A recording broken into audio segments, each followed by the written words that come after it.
બોટાદના તાજપર ગામના UK train નીચે પડતું મૂકી કર્યો આપઘાત, પત્ની અને સસરા વિરુદ્ધ ફરિયાદ। તાજપર ગામના ભરત કનુભાઈ રાઠોડ નામના યુકે રેલવે ટ્રેક પર પડતું મૂકી આપઘાત કર્યો હતો। મૃતકે રેફડા ગામના પૂનમબેન હરેશભાઈ મકવાણા સાથે 10 માસ પહેલા લગ્ન થયા હતા। પૂનમબેન અન્ય વ્યક્તિ સાથે નાસી છૂટી હતી। મૃતક યુકે યુવતીના પિતા હરેશભાઈ મકવાણાએ રૂ.5 લાખ આપી લગ્ન કર્યા હતા, જે બાબતે મૃતક યુવકે અગાઉ પોલીસને અરજી આપી હતી। મૃતક યુવકને તેના સસરા અને પત્ની ધમકી આપી ત્રાસ આપતા હતા, જેથી યુવકને લાગી આવતા ટ્રેન નીચે પડતું મૂકી આપઘાત કર્યો હતો। મૃતક યુવકના પિતા કનુભાઈ નાનજીભાઈ રાઠોડે રૂરલ પોલીસમાં પુત્રવધુ અને દીકરાના સસરા વિરુદ્ધ ફરિયાદ નોંધાવી કડક કાર્યવાહી કરવા માંગ કરી।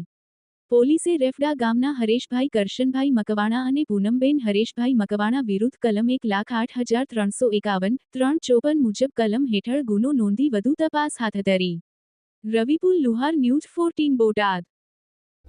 હું છું Vijay Sagathiya, ex army man. Vijaybhai, એક ઘટના બની છે, એક યુવાને આત્મહત્યા કરી છે।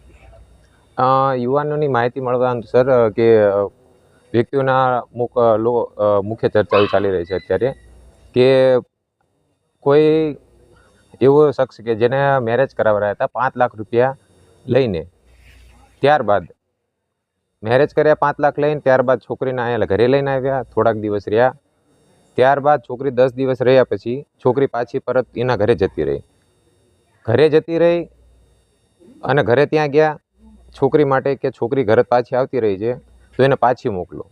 તો જાણવા મળ્યું કે છોકરીના ઘરવાળા એને ધાપ ધમકી આપે છે કે છોકરીને અમે પરત પાછી નહીં મોકલ્યું, તારેથી થાય કરી લે, તારા હાથ પગ ભાંગી નાખશું, તને મારી નાખશું। તો છોકરાએ પોલીસ સ્ટેશનમાં ફરિયાદ નોંધાવી।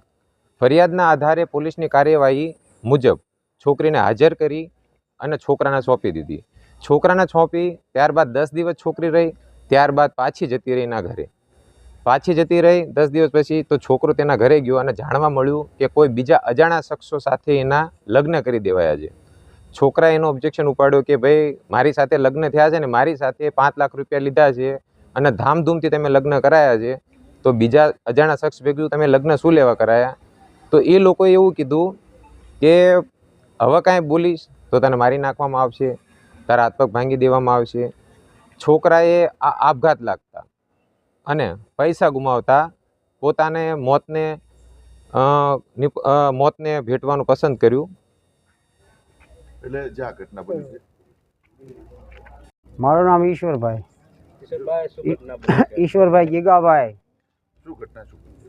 એ આ ઘટનામાં તો એવું છે સાહેબ કે જે અમારે આ રેફડા રેશભાઈ એની છોકરી આજે લગ્ન કરવાના હતા, એટલે એવી ચર્ચા થઈ કે ભાઈ લગ્ન છોકરીના હું કરી દઉં, પણ મારી પાસે પૈસા નથી, એટલે તમારે મને 5 લાખ રૂપિયા આપવા પડે તો હું તમને આણા સાથે લગ્ન કરી આપું છું, બરાબર? એટલે એમે હા પડે એટલે અમે લગ્ન ધામધૂમથી કર્યા અને સારા લગ્ન કર્યા સાહેબ। અને ત્યાં 10-15 દિવસ થયા પછી આ જે આવું સંયંત્ર કર્યું એ હમણાં એ બાબતની ખબર જ નથી કે ભાઈ આને આવું હામાં છેડે બનાવ્યો છે, અને આવી હમણાં કોઈ ખબર રહેતી નહીં, બરાબર? એટલે છોકરો કોઈક લઈને વિયો ગયો છે, એ બાબત એ બની એ અમને માહિતી નથી। આને તો હમણાં લગ્નની કીધું એટલે અમે લગ્નની સમજ્યા, એટલે પૈસા એને આપ્યા 5 લાખ રૂપિયા જેવું ખર્ચી નાખ્યું। અને ત્યાર પછી 10-15 દિવસ થયા, 20 દિવસ, એટલે એ છોકરો કોક આવી અને એ છોકરીને લઈને વિયો ગયો, છોકરીને ઘરેથી લઈને વિયો ગયો, છોકરીને હા ઘરેથી, પછી ઘરેથી લઈને વિયો ગયો એટલે અમે પછી પોલીસ ખાતામાં જાણ કરી, બરાબર?